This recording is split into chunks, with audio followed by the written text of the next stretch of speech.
اوف عبداللہ، بند کرو اسے۔ امی بس 5 منٹ اور۔ اوفو، یہ لڑکا بھی نا۔ چلو اب اذان بھی ہو گئی۔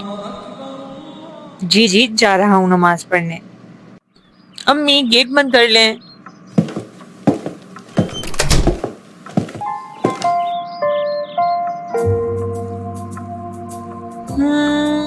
امی سے پوچھتا ہوں۔ امی، ہاں بولو۔ میں کب سے ایک بات سوچ رہا تھا، سب سے پہلے اذان کس نے دی تھی؟ سب سے پہلے اذان بلال ابن رباح نے دی تھی۔ ماشاء اللہ۔ امی ان کے بارے میں اور کچھ بتائیں۔ میں نے تو ابھی پورا کمرہ پھیلایا ہوا ہے عبداللہ، پر تم فکر مت کرو، رات میں ان کا پورا واقعہ سناؤں گی۔ ٹھیک ہے، میں انتظار کروں گا۔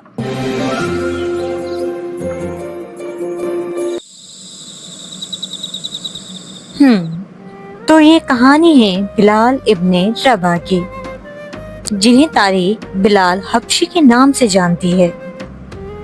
سب سے پہلے اسلام قبول کرنے والوں میں سے ایک، رسول اللہ صلی اللہ علیہ وسلم کے محبوب صحابیوں میں سے ایک، اسلام کے پہلے مؤذن بلال ابن رباح۔ بلال کی والدہ کا نام حمامہ اور والد کا نام رباح تھا۔ بلال رضی اللہ تعالی عنہ کی والدہ کا تعلق حبشہ سے تھا اور والد عرب سے تھے۔ بلال رضی اللہ تعالی عنہ کے دونوں والدین نے غلامی میں زندگی بسر کی، یہی وجہ ہے کہ بلال بھی غلام تھے۔ بلال کس کے غلام تھے امی؟ وہ ایک ظالم سردار امیہ ابن خلف کے غلام تھے۔ بلال کیونکہ اپنے کام میں ایکسپرٹ تھے، اس لیے وہ اپنے سردار کے پسندیدہ غلاموں میں سے ایک تھے۔ پھر انہوں نے اسلام کیسے قبول کیا؟ ان کو کس نے رسول اللہ کے بارے میں بتایا؟ ان کا سردار امیہ ابن خلف اسلام کا بہت بڑا دشمن تھا۔ بلال رضی اللہ تعالی عنہ نے انہی کی زبان سے رسول اللہ کا ذکر سنا اور اس طرح انہوں نے رسول اللہ کی بیعت کر لی۔ بعض روایات میں ابو بکر کا بھی ذکر ہے کہ وہ غلاموں اور غریبوں کے پاس جا کے رسول اللہ کا پیغام دیتے۔ اس کے بعد کیا ہوا امی؟ جب امیہ ابن خلف کو پتہ چلا کہ بلال اسلام قبول کر چکے ہیں تو انہوں نے ان پر بہت ظلم کیے۔ کیسے ظلم امی؟ طرح طرح کے جسمانی اور ذہنی تشدد کیے۔ دن کی تپتی دھوپ میں انہیں گرم ریت پر الٹا لٹا دیا جاتا تھا۔ امیہ ان کے سینے پہ بہت بڑا پتھر رکھ دیتا تھا کہ وہ ہل بھی نہ سکیں۔ ان سے کہتا تھا، اللہ کا انکار کرو اور ہمارے بت لات اور عزا کا ذکر کرو۔ بلال صرف یہی کہتے، احد احد، اللہ ایک ہے، اللہ ایک ہے۔ رسیاں باندھ کر انہیں مکہ کی گلیوں میں گھسیٹا جاتا تھا، پتھروں پر۔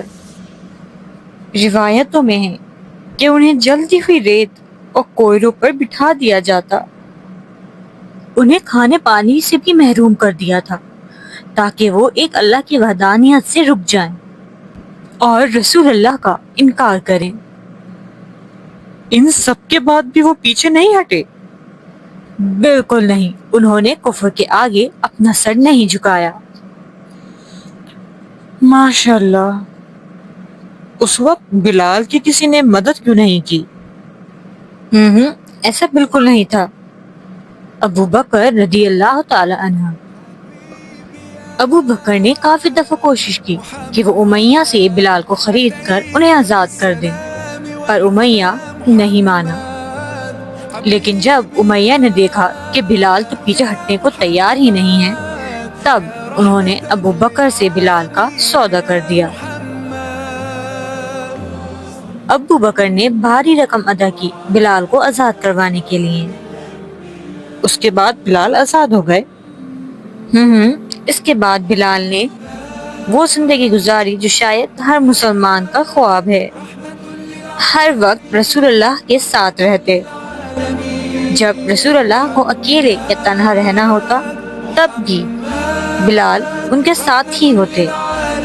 پر بلال مؤذن کیسے بنے؟ بلال مؤذن کیسے بنے؟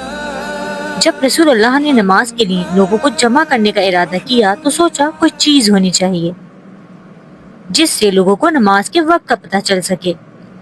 تمام لوگوں نے اپنی اپنی رائے دی۔ کچھ نے کہا ہم شنگ بجاتے ہیں جیسے یہودی بجاتے ہیں، کچھ نے کہا ہم گھنٹی بجاتے ہیں جیسے نصارہ بجاتے ہیں۔